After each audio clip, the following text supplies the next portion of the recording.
So what did I miss? What did I miss? You to my home sweet home, I want to give you a kiss. Mwah.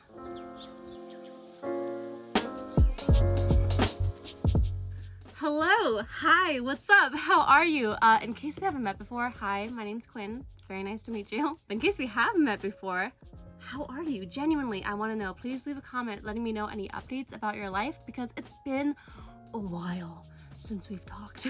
But a few life updates for me. I want to get this out of the way. No, I did not have a baby. No, I am not pregnant. I was looking at the last time I uploaded something, which was 9 months ago, and Brian made a note that I could have had a baby in this time. And I was like, no, did not happen. So just want to get that out of the way. But what you guys might be able to tell is I did get some new tattoos here, new glasses, I can finally see, new hair. I am just fully embracing the whole like crafty, cozy, cool grandma vibes. And with that, the next logical step, obviously, is to make some temperature blankets, which is what we're going to be talking about today. So grab for yourself a tasty snack or a lovely beverage. Of course, I have some coffee from my parents' coffee shop, which I have been busy running for the past 9 months. And let's just get into it. So in case you're watching this from the future, today is January 18th, 2022, and I am doing a year-long temperature blanket for the entire year of 2022. So starting from January 1st to December 31st. I'm not doing any kind of like retroactive temperature blankets. That is something that people do like to do, and who knows, I might do that in the future. But here's a quick rundown of what temperature blankets are in case you're unfamiliar with them. It is something that a lot of crafters like to do, typically as a crochet project or a knit project. Essentially, temperature blankets and their setup kind of look like this.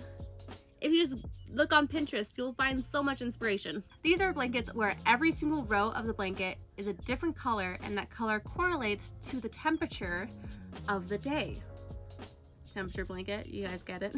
The standard way to do it is that you're just using rainbow colors, primary colors, and if you're crocheting, you're just doing simple single crochet stitches, and if you're knitting, I don't really know much about knitting to say, but at the end of the year you basically have this huge colorful chronological image of what your year looked like as colors.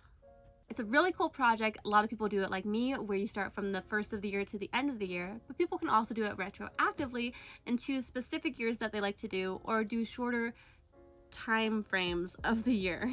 Oftentimes it's something that people will do if they have a new baby or the first year of their marriage. The temperature gauge that people do is really up to the individual depending on where they live. Also, if they decide to do the average temperature of the day, the high, the low.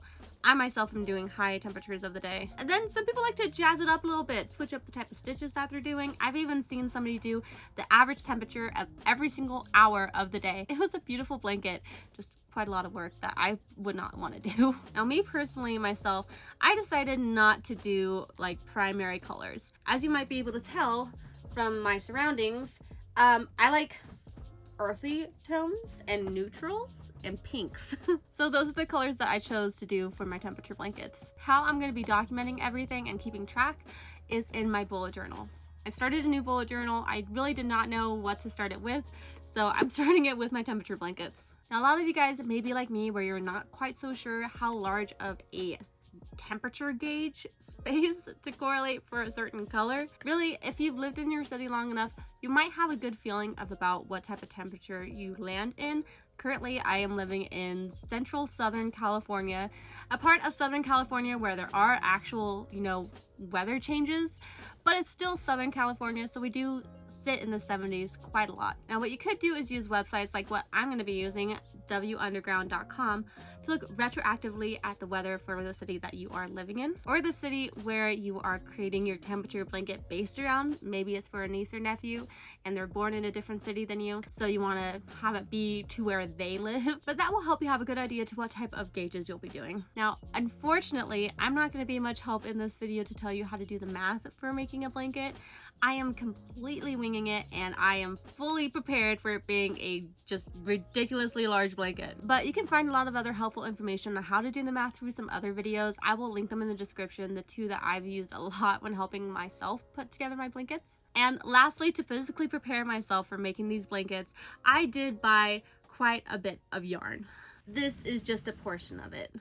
Basically, I just waited for some good sales to drop over on Joann's in the beginning of December and bought 2 of each skein that I wanted to use. I figured to be safe, I would do 2. A lot of people would say do 1, but then oftentimes they have to buy more. So I figured while there's a good sale and while these skeins are coming from the same lot, I'm gonna go ahead and get 2.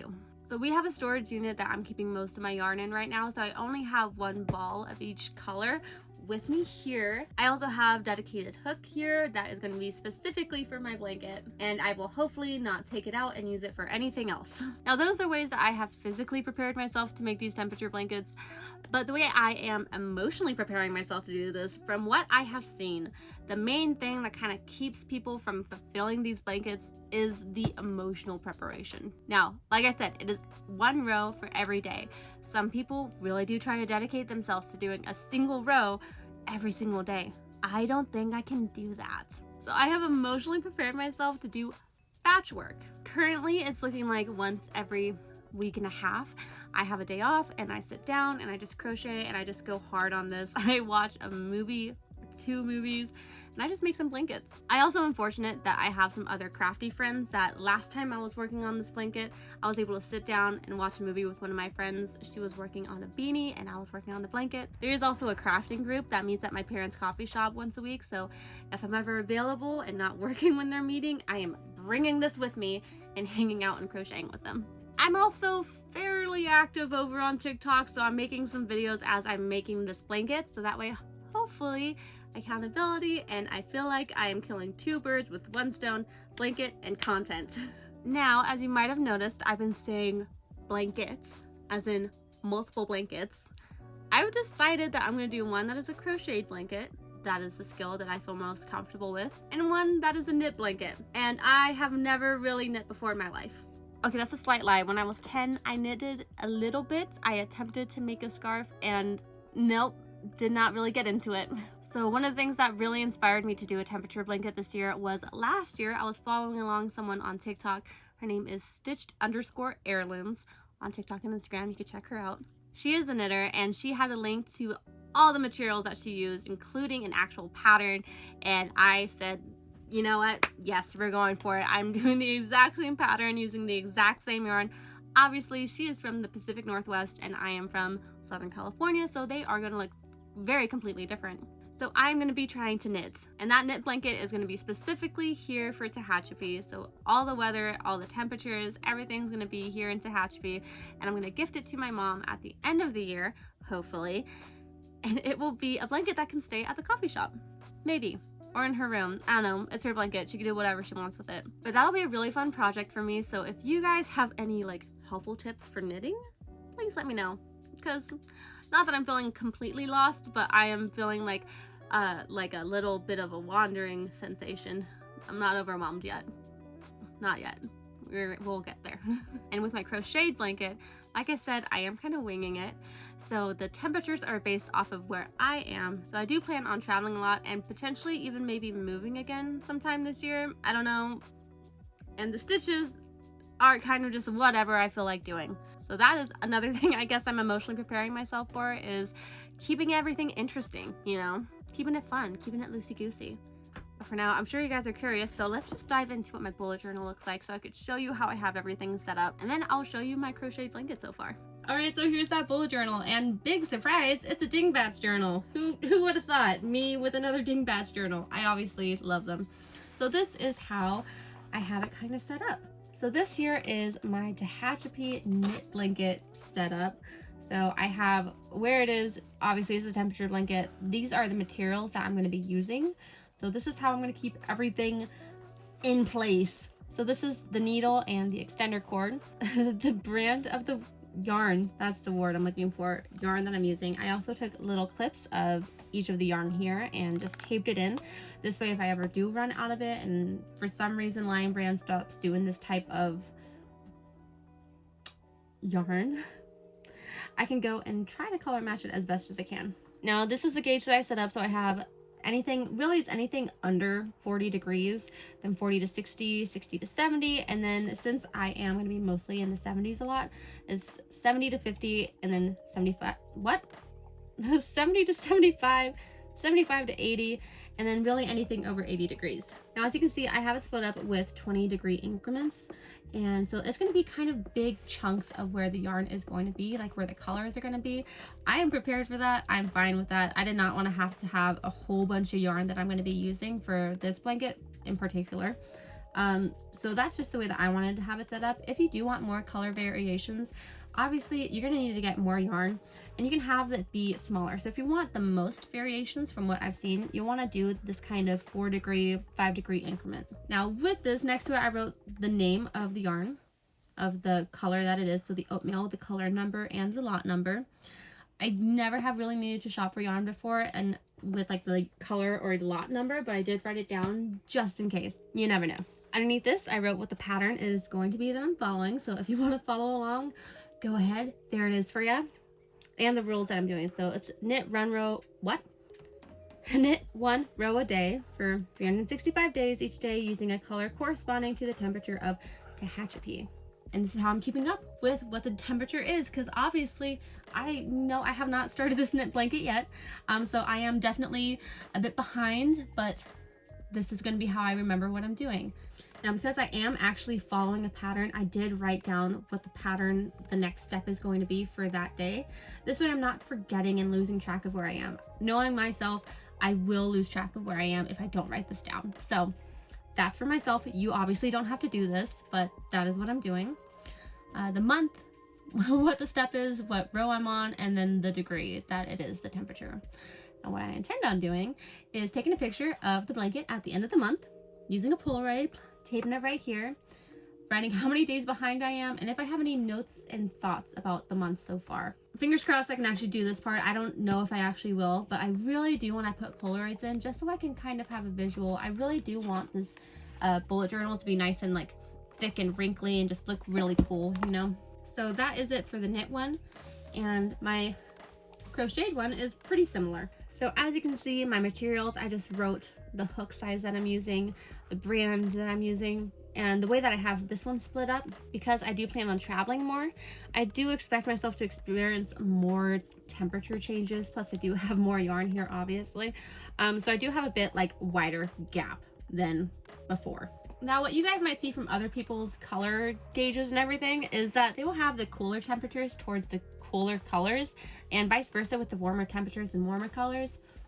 I didn't really like that idea, so what I just did is I put all the yarn that I was going to be using, threw it behind me, and then just kind of like grabbed and plopped it down. And that's how I came up with this color story, I guess. And I really like it. I really like these colors that I chose. I think the blanket's just gonna look super cool. I'm very much already obsessed with it. And again, I have the name of the color number, the lot number. This way I don't get anything mixed up. And the rules. The difference here is I'm going to be using different stitches to keep the blanket fun. So what I'm doing over here is I have written down the days, so the row that I'm on, the temperature, the type of stitch that I'm doing, and like I said, I'm just coming up with the stitches as I go, so who knows, it might end up looking cool, and maybe I actually want to make a pattern out of it, or it looks awful and I don't want to do this again. We'll find out.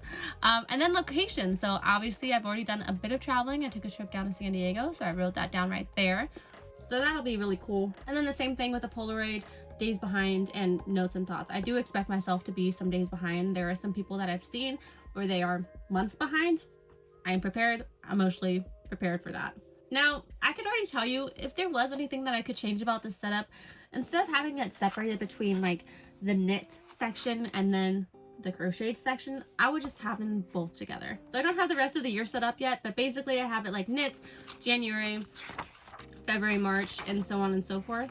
And the same thing with the crochet. What I would do instead is I would have just knit, crochet, January knit, January crochet, February, so on and so forth. That way they're just together instead of having to flip back and forth between writing things down, but it'll just look cool in the end. That's really what matters. Okay, so this is what my blanket's looking like so far.